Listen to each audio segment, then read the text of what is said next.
Hey everybody, this is Steven from PopCultureMaven.com. We're back with this week's new comic book reviews, and it's a pretty decent week. It's not light, it's not heavy, it's kind of a middle. Not that many new number ones this week, but a lot of follow-up series that we'll get to, and one book that is ending this month or this week that is very sad. So let's get to it. First up, we have Blasphemous number one, written and drawn by Mariko and Dolfo.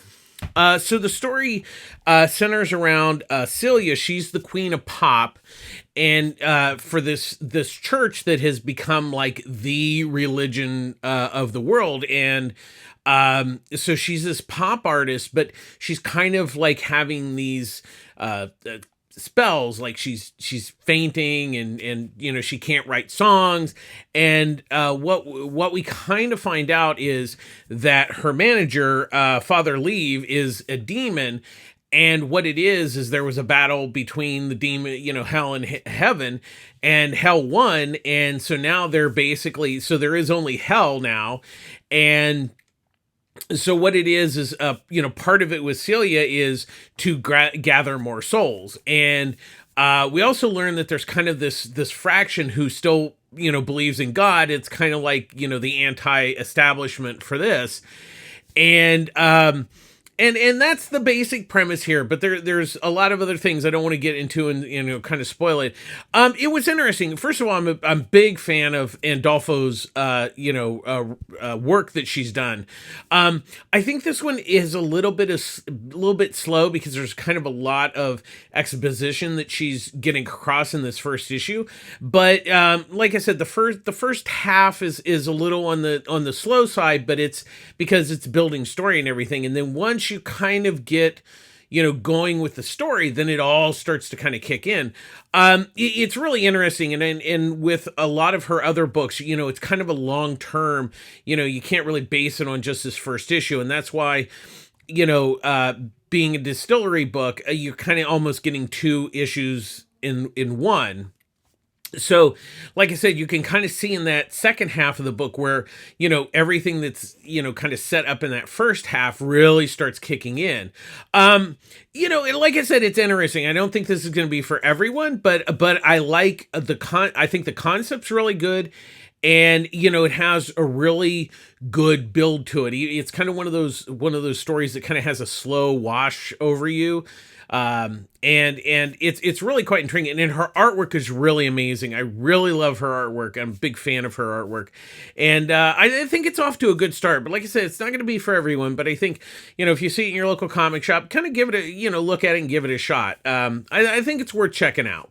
Next up, we have Animal Pound number 2, written by Tom King with artwork by Peter Gross.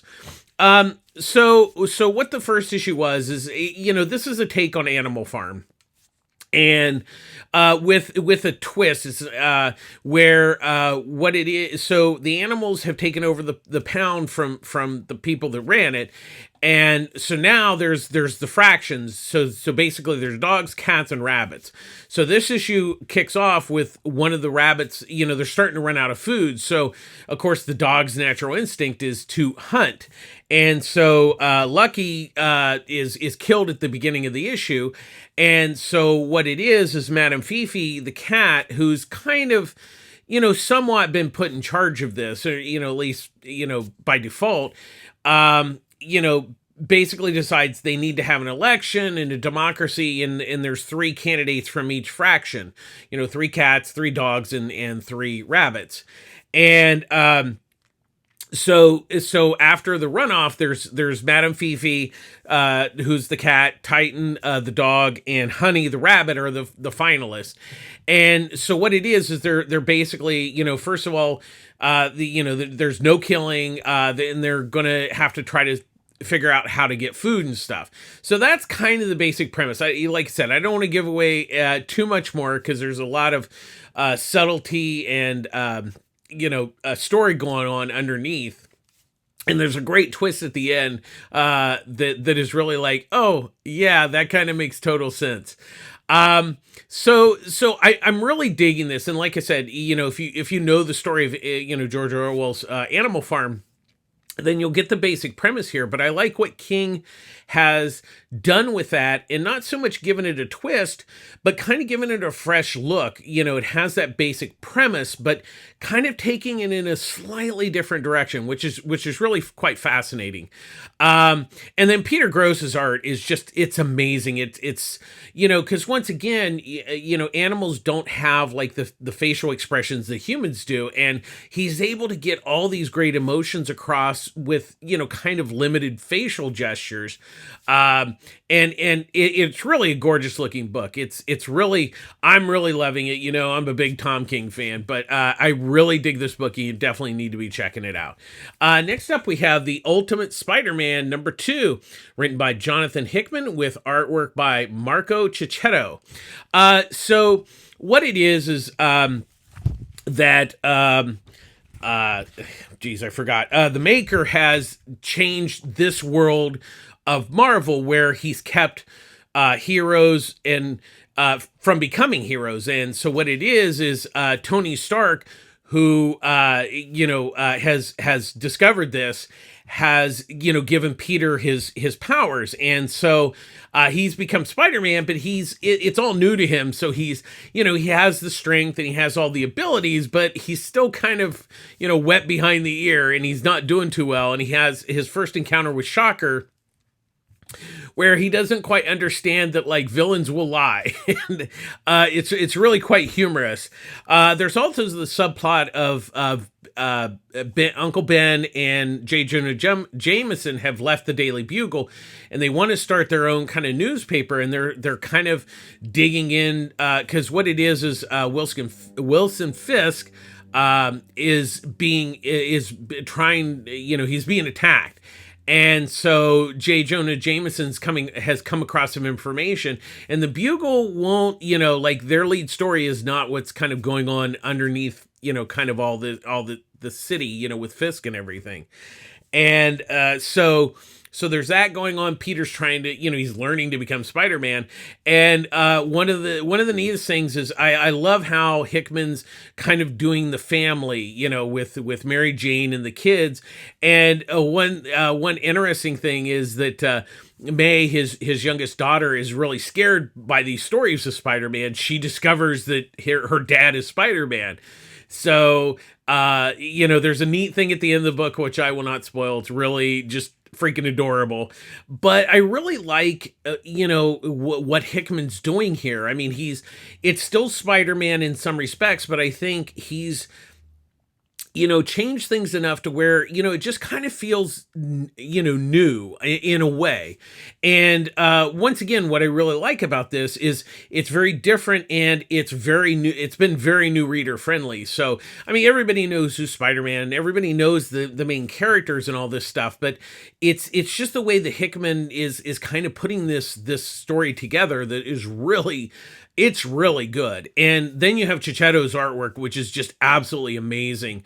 He did a great run on Daredevil, and he's just an absolutely amazing artist. And just together, they're really magic on this book. This is really solid. I really like it, and I, like I said, I think the greatest thing about it is it's new reader friendly. And so that's a real big plus. Next up, we have The Infernals #1, written by Noah Gardner and Ryan Parrott, with artwork by John J. Pearson with Lola Banito. So this is, there were a couple books that got missed last week, so we're kind of catching up, and this is one of them. And so what this is Abraham, the son of Satan, is dying, and he has 3 kids that he wants to leave, his empire to, but he's got to decide which one, not so much is worthy, but who could actually run the family, the devil business, so to speak. So the 3 kids are Nero, Jackal, and Bee, and they each have their own thing, like their own quirks and everything. And so, he's dying of cancer, and, like the son of Satan dying of cancer, the irony of that. But, it's kind of like it's kind of like a mob story, like say Goodfellas-ish type story, but with the devil. And then there's all the things that kind of come with, him running this empire and everything. And it's really quite intriguing. I like the setup here. Gardner and Parrott, I think the concept's really good. I mean, they're kind of using the crime drama type setup, but giving it a neat twist with the son of the devil and then his spawn kids. And the artwork by Pearson is it's really a good looking book. I really like the premise here, and I think they do a good job of setting everything up and introducing the characters, so you get to know each, especially each of the kids, because they're going to be the main part of the story. I think overall it's well worth checking out. So I liked the first issue, and we'll kind of see where it goes from here. But I did kind of dig it. Next up, we have Zorro Man of the Dead, #2, written and drawn by Sean Gordon Murphy. So Diego, who's the son of the original Zorro, and then his sister Rosa. So he has basically, he's kind of been sheltered since his dad, he witnessed his dad's death. And so he thinks that like he's still living in kind of the old, kind of world. And so he's Zorro, but once again, he uses the sword and everything. And so his sister was working with, with basically the mob and El Rojo, who runs it. And she's kind of gotten with her brother because she knows things went bad in the first issue, so now he's on a quest to save the town and everything, a la like Zorro would. And so he has a sidekick. He has a fox sidekick, Bandito. And, this issue, there's a big, scene with them, taking out, there's they're trying to get into town. And of course there's guys waiting for them. So that's a big, exciting scene. But it's really interesting what Murphy's doing here is he's taking the mythology of Zorro and really giving it a fresh coat of paint, kind of a modern retelling, but not, changing what makes Zorro work so well. And that's why this book is I'm really loving this book. Beyond that, Sean Gordon Murphy is a brilliant artist and he's a great writer, but he's just, kind of bringing Zorro to a modern audience while still keeping that old school feel of what Zorro is. And that's what I love about this book. And I really am digging it. And I think it's well worth checking out. I mean, it's worth buying. It's definitely a must buy book. Next up, we have Wonder Woman #6, written by Tom King with art by Daniel Sampry. And then The World's Finest backup is written by Tom King with artwork by Belen Ortega.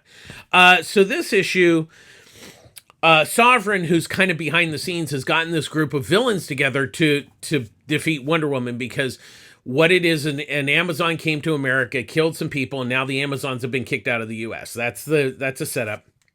And Wonder Woman is now public enemy #1. And so, but she doesn't want to just leave, the US because, it's kind of the, she still knows that this is kind of a setup. And so this issue, basically the team of villains attack her, Gigana, Silver Swan, Dr. Psycho Grail, and the others, just basically start wailing. This issue is a giant battle issue, and it's spectacular. It's visually amazing. Sampry just knocks it out of the park on that. And we kind of find out, there's kind of, obviously the stuff going on behind the scenes. And it really, I don't want to give anything away, but the ending is really interesting, and it's going to lead into not the next issue, but the issue after that, because there's going to be kind of a, issue 7 is going to be kind of a fill-in, kind of a break from the main story. So just know that the story is going to continue in issue 7. From issue 6. And then the backup, which has just been a blast, is The World's Finest, with John and Damien being in charge of a young Trinity. And so this issue centers around them. She won't go to sleep, so they read her bedtime stories. John reads her one and that doesn't work. And then Damien reads her one and scares the crap out of her so she won't go to sleep. So then I don't want to ruin anymore. All I got to say is there's a trip to the moon involved and it's really quite amazing. I'm really digging this backup. I love what King's doing here because it's just been so much fun with the three of them. And, it's just, the bedtime story angle is just kind of brilliant. And then you have Ortega's artwork she is just knocking out of the park. She is such a perfect artist for this story that it really and it goes so well with the main story in some respects, even though it's very different. Because King is writing both, it just has a natural connection, which I really like a lot. So I'm really still loving this book. I think this is not the end of the first story arc, but we are kind of, I think the first story arc looks like it might be the first 12 issues. We'll see. But I'm still digging this book. I still think it's well worth buying. Next up, we have The Six Fingers #1, written by Dan Waters, with artwork by Sumit Kumar. Now, this is a companion story to The One Hand that came out, I believe, a week or two ago. And so what it is so that was basically, kind of a murder mystery. There was a murder and there was, a cipher left at the scene. And then there was a handprint with 6 fingers. Well, now what this story is telling, we actually get to learn who the killer is. So really the who the killer is not necessarily the story. It's kind of like how he came to be. And so what it is he's Johan Vale. He's an archaeology student and he works in this plant that has like toxic waste. And so because he gets because of the toxic waste, he has a 6 finger. And so what it is he's kind of like, he's a genius, but he's neurotic at the same time. So it's not like, he's like a mustache twirling, villain. It's just like his brain just works in a certain way where he just, with what has been thrown at him in life, and it kind of just breaks him. And that's, kind of where the story starts. I like what Waters did with the story and how it's very similar to The One Hand, but very different at the same time. And I, once again, I like how this is kind of a companion piece. I also like the fact that, they in a way they've revealed who the kind of the villain is, but it's like, okay, well, you have the villain, but why, the what, why, and where. And so this kind of gives that story, along with The One Hand. So you have 2 concurrent stories, but they're telling, they're kind of running along the same line, which is really intriguing. I haven't, you don't really see that a lot in comics. So definitely, very interesting. And Kumar's artwork on this is really, really nice. And like I said, if you like The One Hand, definitely pick up The Six Fingers this week, because they're definitely, they really go together quite nicely. Next up, we have Cemetery Kids Don't Die, #1, written by Zach Thompson, with artwork by Daniel Izari. So what this is there's the Dreamwave, which is this console that kind of you put it on while you go to sleep, and it transports you. It's kind of like a VR thing, but goes into your brain. So so what it is there's these 4 kids, and they have they're trying to solve this maze. It's like a RPG type thing, like Zelda type, story. And so what it is one of the kids, it really starts affecting him like in a very different way. And that's kind of the basic setup here. I wasn't particularly overwhelmed by this book. I think there were some interesting ideas. I just think it kind of got bogged down a bit. I mean, it just seemed like it was a little, like the story was a little bit disconnected. It didn't quite flow as well as I thought it maybe should. And also it kind of, was very exposition heavy, and it just, I didn't really feel like I got to know the kids very well, was kind of a problem. I don't think it was terrible or anything. I think it just kind of like never, it didn't quite stick the landing for like a first issue. I will say Azari's artwork, the artwork in it is quite nice, and I think it has a good idea. I just don't know that first issue kind of nailed it. So, it's going to be tough. We might see where the second issue lands, but I wasn't particularly overwhelmed with this. Not bad, just kind of okay. Next up, we have Cobra Commander #2, written by Joshua Williamson with artwork by Andrea Milana. So the first issue was exceptionally bizarre, but at the end of the first issue, we find out that Cobra Commander has found a Transformer Decepticon, and now he's on the search for Energon to kind of bring it back to life. So this leads him to the swamps of the Florida Everglades, and where he's tracking the Energon, but along the way he comes across these two guys and this woman who are kind of like these hillbillies. They're like out in the swamp, and we don't know why they're there. We just know that like they're kind of they're just bad people. So that's kind of what happens in the second issue. I mean, I will say the second issue was a lot less weird than the first issue, and I like it. I just don't even know almost how to even describe this book. So because it's so out there in some ways, but not in a bad way. It's like, I like the fact that he's not just, Williamson is not just telling this generic, G.I. Joe story. Oh, here's the origin of Cobra Commander, oh, he fell in a vat of acid, and, no, nothing like that. It's just like, it's just really weird, but like, I like it. And I don't know why it's kind of working as well as it is, considering it's all kind of like weird, but it really is. And then Milana's artwork is really nice. I think it's just going to be one of those things. We're just going to have to see how it kind of all lands at the end. It's a weird one, but definitely I still think it's worth checking out. It's just know that it's really odd.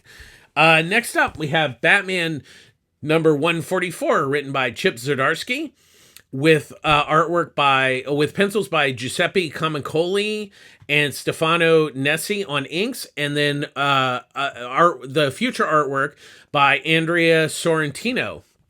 So this is the last part of the Joker Year One, and sadly, unfortunately, this one has just not really hit the mark. I mean, I think there was some interesting things with the Joker, and then there was the Red Hood gang. I think really what my problem was that the actual quote, like the past story was just kind of okay.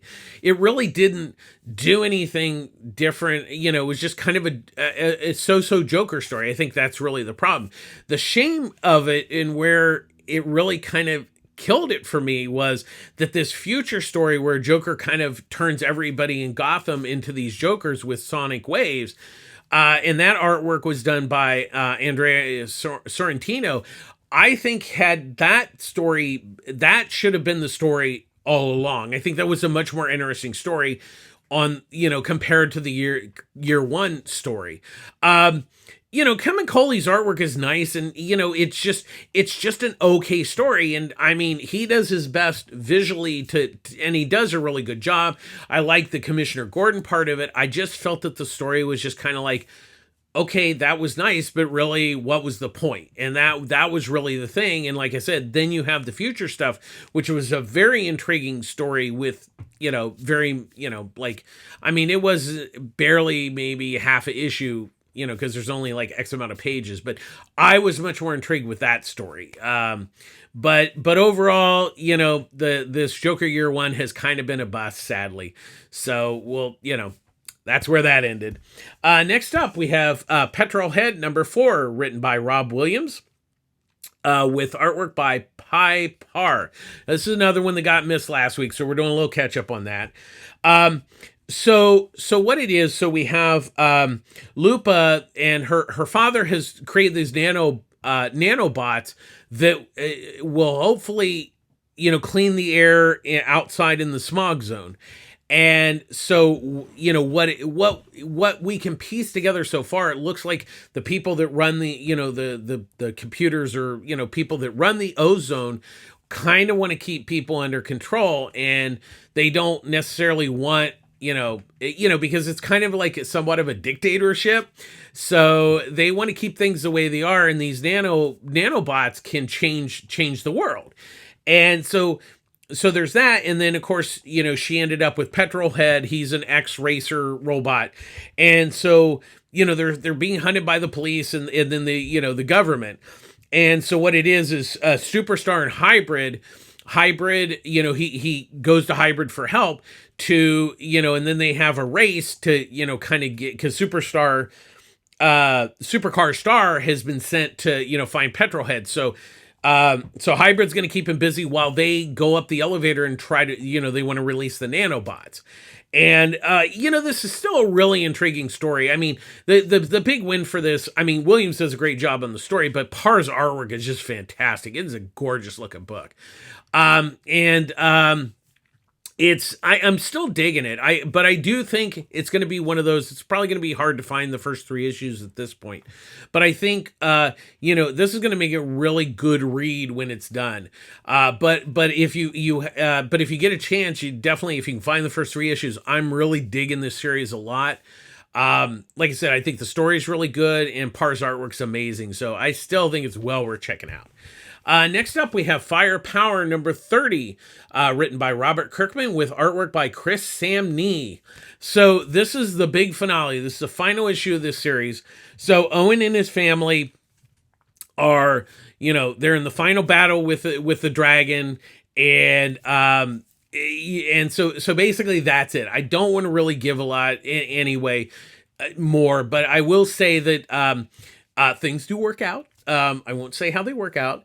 But I think what I loved about this book, first of all, it's a double-sized issue. So you're basically, I'd say the first half is the big finale of the series, and then the second half is an epilogue to it. And I don't want to give away any more. But I think what really makes this a great, really solid finale is the epilogue, and how, there's kind of the consequences of what's happened, the people that have, lived and died, throughout this series. And I've really been overall really impressed with this book. It's been one of my favorite books for years now. I think, Kirkman and Samnee have just really nailed not only the landing, but the series itself overall. I do know that the 6th and final trade paperback will be out soon, and I'm sure they did a hardcover of the first half of the book, and I'm sure they'll do a nice deluxe, to have a companion piece to that first one. So if you've missed this book, it's a real shame. Definitely pick up the trades of this. It's really a solid book. I think it's honestly one of the best things that Kirkman has written recently. And Samnee he's a brilliant artist, and he has just nailed it on this book. It's for me, it's always been a must-buy book, and I've enjoyed it so much. So bravo to the team for really nailing the landing, which sometimes is hard, and they nailed it perfectly. And finally this week, we have Nightwing number 111, written by Tom Taylor with artwork by Sammy Basari. And then there's the backup, Son of Grey Part 1, written by Michael W. Conrad with artwork by Francisco Francavilla. I always love doing that. So really, this the main story is that it's possible that the Heartless has come to Gotham. So Robin, Dick has to go to Gotham, and what it is of course that's Batman's turf. And so what it is when he goes and he finds the victim, there's his son is there. So he brings Dick in because obviously he thinks it's the Heartless, that's come to Gotham. So, and of course, Dick knows kind of the MO of that guy. And So the interview, the kid's scared of Batman, because his father died and this bat dude showed up. So he's a big fan of Nightwing. So Dick is able to talk to him and kind of maybe find out what's going on. And so there's that going on in the story. And then and then we find out that the boy Aiko, his uncle, is going to take care of him, but there's something going on with his uncle, and I don't want to really say much more beyond that and ruin the story, but there's definitely something going on with his uncle and this, possible mysterious death. Once again, I really love this book. But Sari's art's really nice, does a good job. But I really enjoyed the backup by Conrad and Francavilla. So it's set in 14th century Normandy, where the son of Grey is, going after these Romans who've, killed his family, destroyed the town, and so he's seeking revenge against them. And it's a good first part of this two-part story. Once again, having Francavilla do the artwork, I love his artwork, and he hasn't done a lot lately, so any chance to see Francavilla's artwork is a big win. And it's a nice little backup. It's interesting mythology, and Conrad's done a really good job, with this first part of the story. So I'll be really excited to see how they finish the second part in the next issue. So that's going to do it this week. Thanks for watching again. As always, public service announcement. I get all my comics at Pulp Fiction Comics in Long Beach, California. Ryan Skinner runs a great store.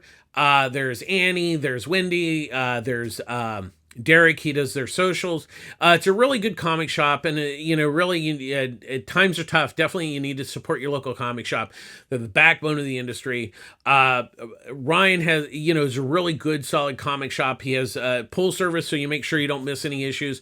He offers discounts on trades and graphic novels every day. If you do sign up for the pull service and you order a certain amount of books, you get a discount on your new comics too. So it's really a good deal there, and definitely make sure you support your local comic shop. And if you pre-order stuff, make sure that you pick it up as soon as you possibly can, because they have to pay for it before you get it. So don't leave them in the lurch with that. And as always, we end our show with be kind.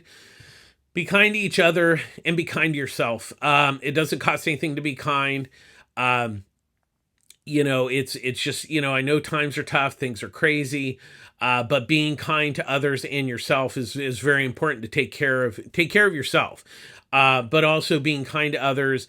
It's just the little small things that you can do that, is just really good for both you and, other people. So definitely, be kind and take care of yourselves. As always, thanks for watching. Please like and subscribe to our YouTube channel. Please share our videos. Comments are welcome. There've been some great comments lately. Thanks a lot. Last week I made a boo-boo. So look in the comments for that. If you watched last week's, make sure you read. I totally had a brain fart, and but it happens. When you're trying to review a bunch of stuff. So, but anyways, thanks for watching. And this is Steven from popculturemaven.com. We'll see you again next week. Take care of yourselves. All right. Bye-bye.